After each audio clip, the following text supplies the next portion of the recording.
Deməli, biz deyəndə ki, bu insan insanları fahişliyə dəvət edir. Bu insan insanları iyrənc əməllərə dəvət edir. Lakin bu tək deyil, bunun kimi mındar düşüncəli, fikirli insanlar dünyanın hər yerində var. Və bu da onlardan təsirlənir. Ölkəmizdə belə iyrənc fikirləri yayır.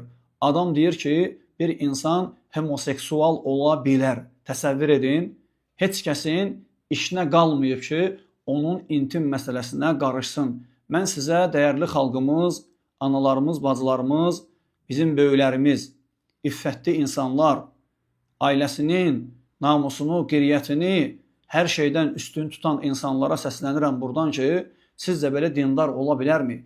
Bir dindar deyə bilərmi ki, heç kəsin borcuna qalmayıb kiminsə intim məsələsi, kiminsə yataq məsələsi, adam özü bilər, nə istəyir eləsin, necə istəyir eləsin. Belə bir dindar ola bilərmi dəyərli müsəlman, bacı və qardaşlarımız?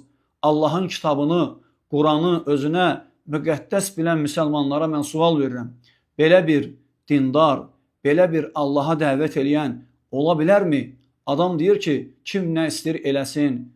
Kişi kişiyə gedə bilər, qadın qadına gedə bilər. Təsəvvür eləyin. Yəni, bunun düşüncələri ilə, fikirləri ilə olsa, heç kəs belə insanlara bu iyrənc əməlləri qadağan etməməlidir. Çünki Allah Quranda belə bir ayə nazil etməyib ki, kim belə etsə cəhənnəmlidir. Təsəvvür edin, dəyərli müsəlman bacı və qardaşlarımız, Allah subhanahu wa ta'ala bir kişinin özünə aid olmayan bir qadınla münasibətdə olmasını, yəni ona haram olan qadınla münasibətdə olmasını haram eləyib. Qaldı ki, indi kişi kişiyə getməsi və ya bir qadın başqa qadına getməsi və belə dini dar, dırnaq arası din alimi adlandıran insanların da deməsi ki, heç kəsin borcuna qalmayıb intim məsələsi, təsəvvür eləyin, yəni belə bir din dəvətçi ola bilərmi İslam dəvətçisi? İnsanları gör hara çağırır? Müsəlmanların evladlarını, qızlarını, oğlanlarını necə iyrənc bir yola dəvət eləyir? Mən buradan ona sual verirəm. Əgər sənin qızın, oğlun, sənin ailən özü bu yolu seçsələr bu yolu, homoseksual olsalar, kişi kişiyə getsə, qadın qadına getsə, başqasına getsə, sən deyəcəksən ki, mən ona qarışa bilmərəm, onun şəxsi işidir, mənim borcuma qalmayıb, belə bir şey ola bilər. Çünki sən deyirsən ki, mən evladlarımı buraxmışam necə? Özləri seçsinlər. Onların ixtiyarına buraxmışam, mühakimə etsinlər. Yaxşı, mühakimə etdi sənin oğlun və qızın, seçdi bu yolu.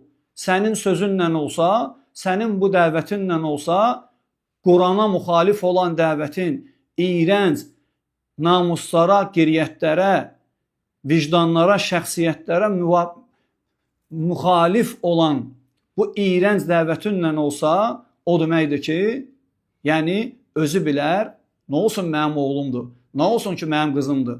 Allah ona seçim verib. O da bunu seçib, homoseksualdır qızım, bir şey olmaz. Oğlum homoseksualdır, bir şey olmaz. Mən buradan sənə sual verirəm. Qızıva, oğluva rəva bilirsən bunu? Yəni onlar bunu seçsələr, sən də razılaşacaqsan bununla. Sən buradan insanlara videoların qarşısında deyirsən ki, heç kəsin borcuna deyil, onun işinə qarışsın. Sonra deyirsən ki, biri içki içə bilər, biri bu yolu tuta bilər. Kim deyə bilər ki, o cəhənnəmlidir? Heç kəs demir ki, o cəhənnəmlidir.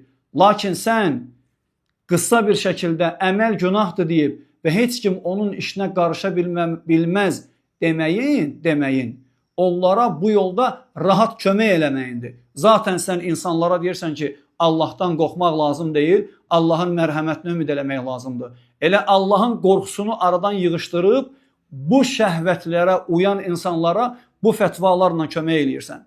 Anaların və bacıların, o valideynlərin qarğışları sənin öz balalarından bir gün çıxacaq. Bilirsən niyə? Çünki sənin kimi dindən qandığı heç bir qrafası olmayan, cahil, iki feili bir-birindən ayıra bilməyən, savadsız dini darlar, bax belə icazə verirlər bəzi valideynlərin, o necə deyərlər, şəhvət düşkünü olan evladlarına ki, gedin bu yolu seçin. Allah sizin barədə Quranda heç bir ayə nazil etməyib. Allah Teala ayələr nazil edib. Allah Teala ayələr nazil edib. Lakin biz bilirik ki, aləmlərin Rəbbi olan Allah ədalətlidir. İnsanların evladlarının namusunu və qiriyyətini belə rahat pozduğuna görə Rəbbimiz onları səndən çıxardacaq. Onları səndən və sənin ailəndən Allah Subhanahu wa Ta'ala bunları çıxardacaq. Dəyərli xalqımız, biz bu insana öz danışığına uyğun cavablar veririk. Elhamdülillahi Rabbil Ələmin verməyə də məcburuq. Özünü din adamı adlandırıb hər bir fahiş işlərə dolayısı yollarla yol açan bu insana susmaq olmaz. Allahın kitabını inkar eləyən, Peyğəmbərimizə şərəfsiz deyən, ona ağzına gələni deyən, adi bir insandır deyən, əşhədü ennə Muhammədən abduhu və rasuluhu boş şeydir deyən bir insana biz bir müsəlman olaraq susa bilmərik. Onun özü deyir ki, adam, mən dostumdan birinə sual verdim ki, sən istəyərsənmi qızın filan yaşında ərə getsin? Elə bilirəm ki, Elşad Miri, mənim də sənə, sənin qızın və oğlun bu yolu tutmaq istəsə verdiyim bu sual ki var, sənə böyük təsir eləməz. Çünki sən də özün hətta yaxın dostuva belə bir sual verən adamsan. Xətirivə dəyməz inşallah mənim bu sözlərim. Əksinə gözləyirəm ki, sən çıxıb cavab verəsən. Əgər verə bilsən. Vəlhamdülillahi Rabbil Ələmin.